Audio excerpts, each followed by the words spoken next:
In the year 1672, a pivotal event launched Sultan Moulay Ismail ibn Sharif onto the illustrious throne of Morocco. The winds of fate blew fiercely that day, altering the course of history. It was a tragic incident that paved the way for Ismail's ascendancy. His brother, amidst the jubilant aftermath of a triumphant banquet, met an untimely demise. The spirited gallop of his horse led him beneath the deceptive embrace of low-hanging branches within the palace orchard, sealing his tragic fate. The sands of time unfolded a remarkable era under Ismail's rule, spanning from 1672 to 1727. This epoch eclipsed all previous reigns in Moroccan annals, etching Ismail's name indelibly into the chronicles of the land.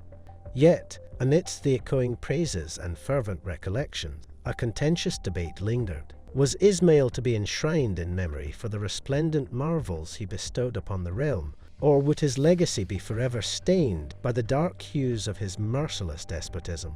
Let's find out. Here are some of the things that made the Sultan so infamous. He killed his servants at whim.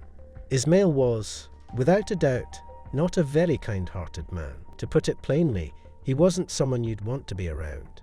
He once said something that gives you a clear picture of his mindset. My subjects are like rats in a basket, and if I do not keep shaking the basket, they will gnaw their way through. Can you believe that? It's believed that around 30,000 people lost their lives because of this sultan, and many times it was for no good reason at all. The sad truth is that he had a habit of getting rid of people, and not in a nice way. There's a story about how he got so angry once that he decapitated a slave who was just trying to help him while he was getting on his horse. That's the kind of person he was. And you know what they used to call him? The Bloodthirsty. And let me tell you, that nickname was no joke. It's clear that his actions earned him that title. Ismail was a sex addict. Ismail's reputation extended far and wide, not for his kindness, but for a rather astounding reason. He was famous for becoming a father to an incredible number of children. It's something that truly stands out in the pages of history.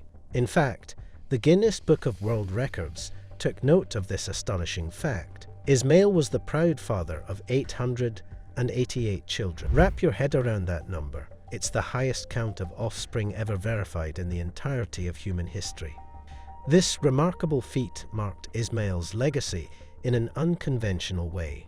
While his reign might be overshadowed by tales of his temperament and actions, his prolific role as a father remained a historical marvel that fascinated and astonished generations to come. He had 500 concubines. Ismail's protectiveness extended fiercely over his 4 wives and an astonishing number of 500 concubines. His power was such that when a tribe surrendered to him, its leader was compelled to offer his most beautiful daughter as a gift to the Sultan.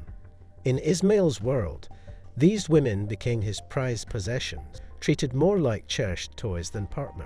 Each concubine had her own personal eunuch, a castrated male slave, as well as a female attendant called an odalisque. In the city of Meknes, there was a vast basin called the Bassin de l'Agdo. This served as a dual purpose. During times of war, it was a crucial water source, while in times of peace, it transformed into a pool where Ismail's concubines would enjoy leisurely moments. The strictness of Ismail's rule extended even to the mere glances of other men towards his wives or concubines. A single look could cost a man his life. To avoid any hint of impropriety, men who came across the Sultan's women would lay themselves flat on the ground, avoiding even a chance of accidentally seeing them. The consequences for any suspicion of unfaithfulness among Ismail's harem were severe and cruel. The Sultan himself would carry out punishments, which included strangling the accused women, or worse, having their breasts removed or teeth pulled out. The Sultan's favorite wife was once a concubine.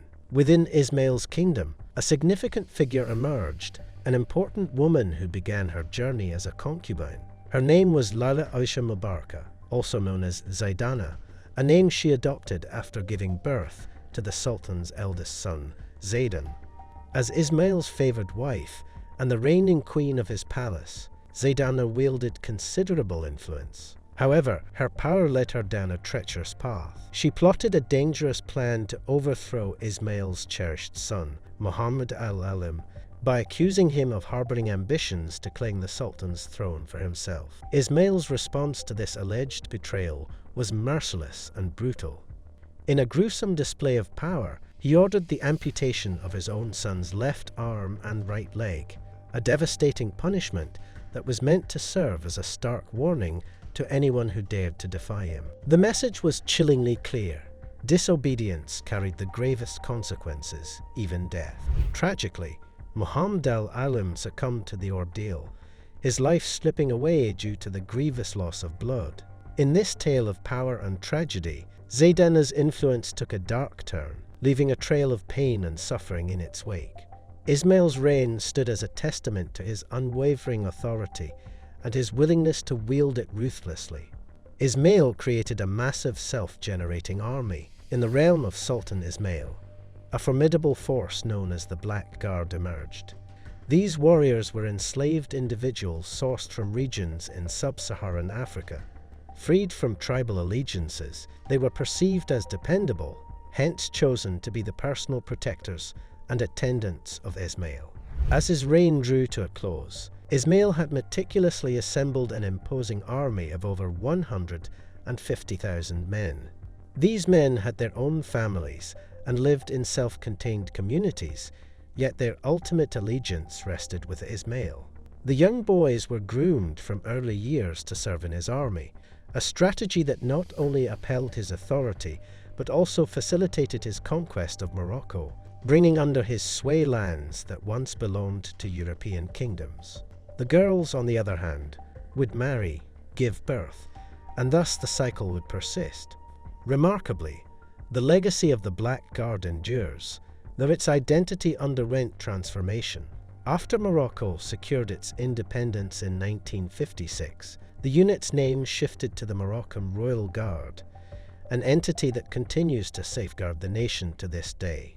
His Christian holding prison, hidden beneath the streets of Meknes, lay a place of darkness known as the Habs-Ker, often referred to as the prison of Christian slaves. This was no ordinary prison. It existed below the ground, like a hidden secret. At its peak, it held an astonishing number of around 60,000 prisoners. Among them, a staggering 40,000 were unfortunate Christian sailors, captured by pirates in the treacherous waters. Their lives took a cruel twist as they were brought to this place. In the glaring light of day, these captive Christians toiled as slaves, their labor a vital force in constructing the city above. As night cast its shadow, they were led back to the prison's confines. Here, their chains clanged against the walls, and they were forced to stand, for sleep was a luxury denied to them. Amid the tales of the Habs-Ker, whispers linger of a mysterious kind. Some say secret passageways existed, hidden tunnels that linked the royal palace to this abyss of suffering. Although proof may be lacking, these rumors persist, weaving an air of enigma around the very heart of the city. Thanks for watching the video, and if you found it informative, please like and subscribe to Time Capsule for similar content. We look forward to sharing more knowledge with you in the future. Until then, take care.